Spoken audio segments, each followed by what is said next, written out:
জয়শ্রীর কিচেনে আপনাদের সবাইকে স্বাগত। আজ আমি বানাবো পেঁপে আলু দিয়ে ঘন্ট। আর এই পেঁপে আলুর ঘন্টটা কিন্তু একেবারেই আলাদা রকমভাবে বানাবো আমি। খেতে কিন্তু সত্যি ভীষণই সুস্বাদু আর সবাই খেতে পছন্দ করবে। যে কোনো নিরামিষ দিনেই কিন্তু এই পেঁপের ঘন্টটা অবশ্যই আপনারা বাড়িতে বানিয়ে নিতে পারেন। চলুন দেখে নেওয়া যাক আমার আজকের এই পেঁপে ঘন্টর রেসিপিটি। এখানে পেঁপে আর আলু আমি কেটে ধুয়ে পরিষ্কার করে নিয়েছি। একটা বড় সাইজের আলু নিয়েছি আর গোটা একটা পেঁপে আমি কেটে নিয়েছি। 3 টেবিল চামচ গোবিন্দভোগ চাল আমি 15 মিনিট জলে ভিজিয়ে রেখেছি। আদা নিয়েছি 1 টেবিল চামচ আর 2টো কাঁচা লঙ্কা। সবার প্রথমে এখানে একটা বাটির মধ্যে নিয়ে নিচ্ছি আমি 1 চা চামচ জিরের গুঁড়ো, হাফ চা চামচ হলুদের গুঁড়ো, হাফ চা চামচ লাল লঙ্কার গুঁড়ো। এই সব কিছু একটু জল দিয়ে আমি মিশিয়ে রেখে দিচ্ছি।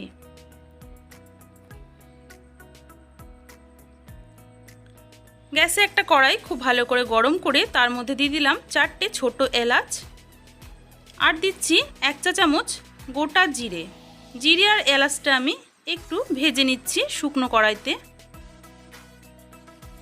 2-3 মিনিট এটা আমি একটু ভালো করে ভেজে নিচ্ছি।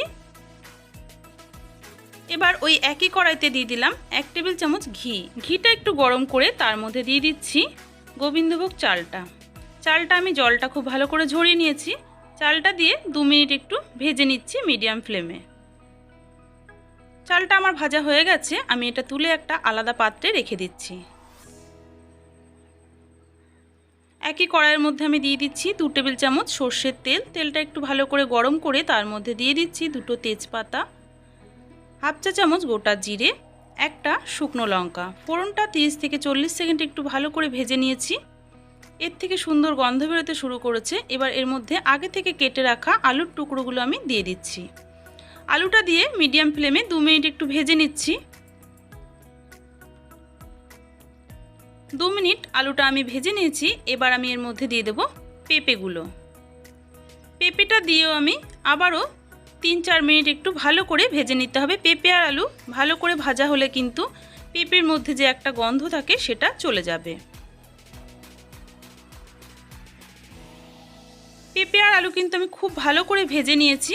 এবার যে মশলাটা আমি বাটিতে জল দিয়ে বানিয়েছিলাম জিরে, হলুদ আর লঙ্কা, সেটা আমি এখানে দিয়ে দিলাম।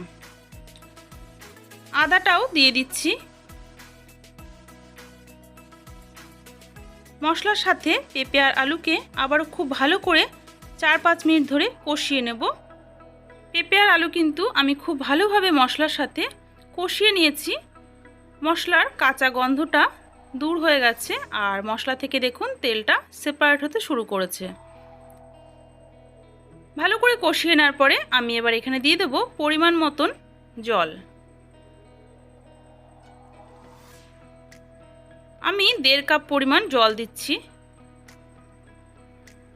জলটা দিয়ে খুব ভালো করে সমস্ত কিছু আবারও একটু ভালো করে মিশিয়ে দিলাম। দিয়ে দিচ্ছি স্বাদ মতো নুন। নুনটা দিয়েও আমি একটু এটা মিশিয়ে দিচ্ছি। গ্যাসের ফ্লেমটা মিডিয়ামে রেখে ঢাকা দিয়ে এটা আমি হতে দেব 5 মিনিটের জন্য। 5 মিনিট পরে ঢাকনা উল্টে নিচ্ছি।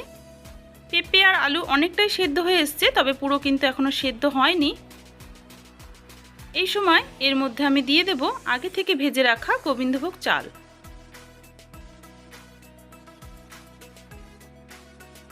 চালটা দিয়ে ভালো করে আমি নেড়েচেড়ে মিশিয়ে দিচ্ছি। আর দিয়ে দিচ্ছি 2টো কাঁচা লঙ্কা। আবারও সব কিছু খুব ভালো করে মিশিয়ে ঢাকা দিয়ে মিডিয়াম ফ্লেমে হতে দেব 5-6 মিনিট। 5-6 মিনিট পরে ঢাকনাটা উল্টে নিয়েছি। পেঁপে আর আলু কিন্তু ভালো মতন সেদ্ধ হয়ে গেছে। এর মধ্যে দিয়ে দিচ্ছি স্বাদ মতো চিনি। যেহেতু নিরামিষ রান্না একটু মিষ্টি দিলে স্বাদটা ভালো হয়। আর দেব হাফ টেবিল চামচ ঘি। ঘি আর চিনি দিয়ে খুব ভালো করে এটা মিশিয়ে দিলাম। আর আগে যে আমি শুকনো মশলাটা ভেজে রেখেছিলাম জিরে আর এলাচ, সেই মশলাটাও আমি এখানে দিয়ে খুব ভালো করে মিশিয়ে স্ট্যান্ডিং টাইমে 5 মিনিট রেখে আমি গরম গরম সার্ভ করছি এই পেঁপের ঘন্ট। রেডি হয়ে গেল আমার আজকে সম্পূর্ণ নিরামিষ পেঁপের ঘন্ট। আমার আজকের এই রেসিপি আপনাদের কেমন লেগেছে অবশ্যই কমেন্টের মাধ্যমে জানাবেন।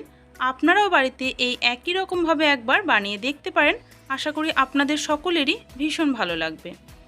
আমার রেসিপি যদি ভালো লেগে থাকে লাইক করবেন, শেয়ার করবেন। আমার চ্যানেলে নতুন সদস্য হয়ে থাকলে চ্যানেলটিকে সাবস্ক্রাইব করে নেওয়ার অনুরোধ রইল। পাশে থাকা বেল আইকনটি অবশ্যই প্রেস করে দেবেন, কারণ আমি চ্যানেলে যখনই কোনো ভিডিও শেয়ার করব নোটিফিকেশান পৌঁছে যাবে আপনাদের কাছে। আবারও হাজির হয়ে যাব অন্য কোনো রেসিপির সাথে। ভালো থাকবেন, সুস্থ থাকবেন। ধন্যবাদ।